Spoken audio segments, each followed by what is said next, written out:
Our next presenter started at WTVT. If you look at the clips, he looks like he's about 8. He still looks like he's only about 20 maybe now, but obviously he's a little older than that. Here to talk about some of the WTVT personalities is our own Lloyd Sowers. Hey Lloyd, come right up, buddy.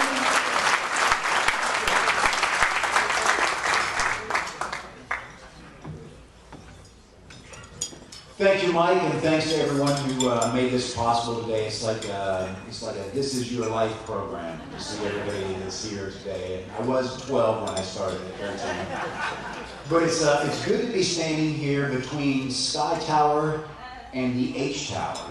I got to talk to Roy Leaf the other day for an interview about the weather technology that got us to there, and from there to there, and it's just an amazing story. We're putting it together for April 1st on the air at Fox 13, so I hope you'll tune in if you're in the Tampa area. And if you're not in the Tampa area, myfoxtampabay.com will have it up on there. We also talked to Ray Blush, my friend Ray Blush, for that story, and he's going to talk a little bit about the technology, the film days, and Greyhound buses from St. Petersburg to Tampa. So that's going to be on April 1st. So I talked to my 12-year-old about my time at Channel 13. I started in 1987, and that was the logo in 1987. I said to him, when I first came to Channel 13, I drove a Pontiac Bonneville with a big 13 on the door. And he said, what's a Pontiac? But, so I grew up there. I feel like I grew up at the TV station. I met my wife in an edit room. And you all know what can happen in an edit room at Channel 13? Is Cynthia Armstrong here today? Good.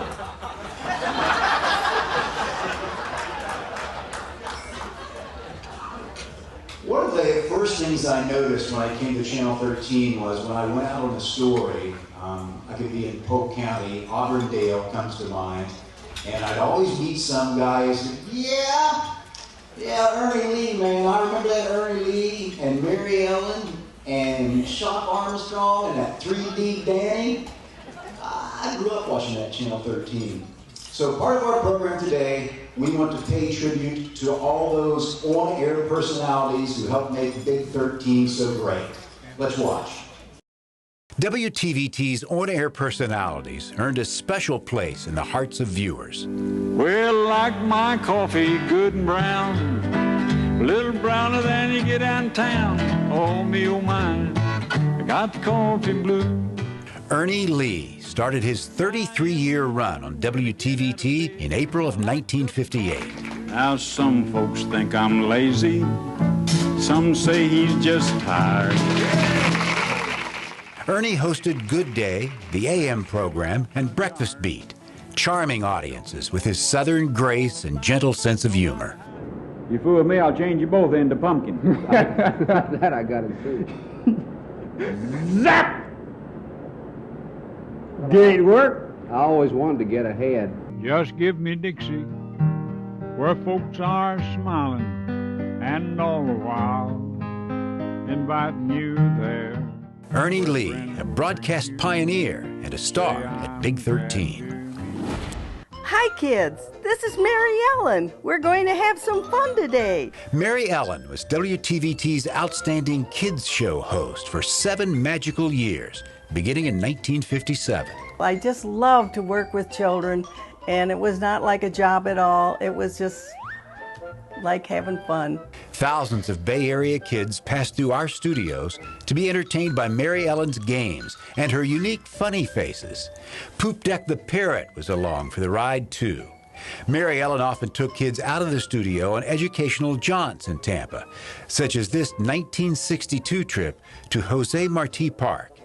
Adventure was also part of Mary Ellen's world, as she encountered a variety of nemesis, including pirates. This one played by WTVT director Mickey Fisher. Mary Ellen, a second mom to the children of Tampa Bay and a WTVT legend.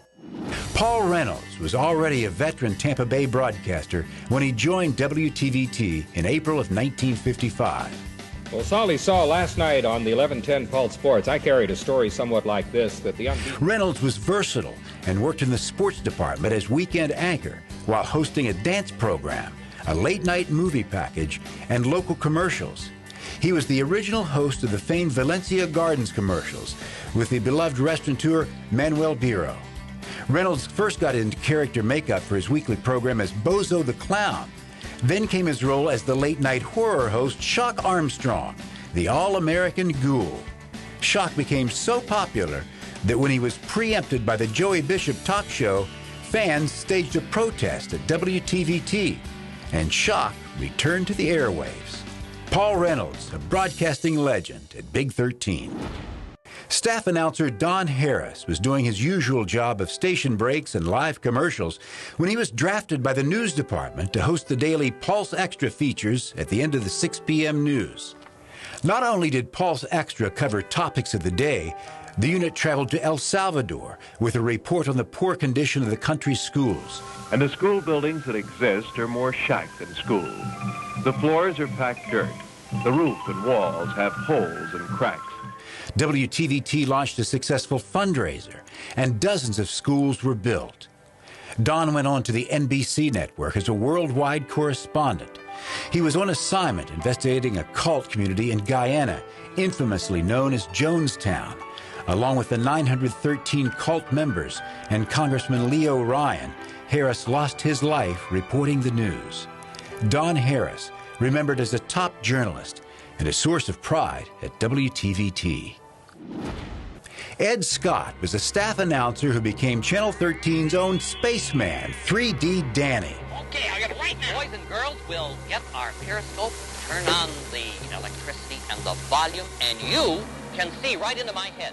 With the assistance of his loyal robot Roughneck, Danny fought evil in deep space, the villains often portrayed by WTVT crew members. Remember one thing, too, about 7-Up. You like it, it likes you. Ed Scott, another legend at WTVT, who joins Don Harris, Mary Ellen, Ernie Lee, and Paul Reynolds as the best of the best in Tampa Bay television.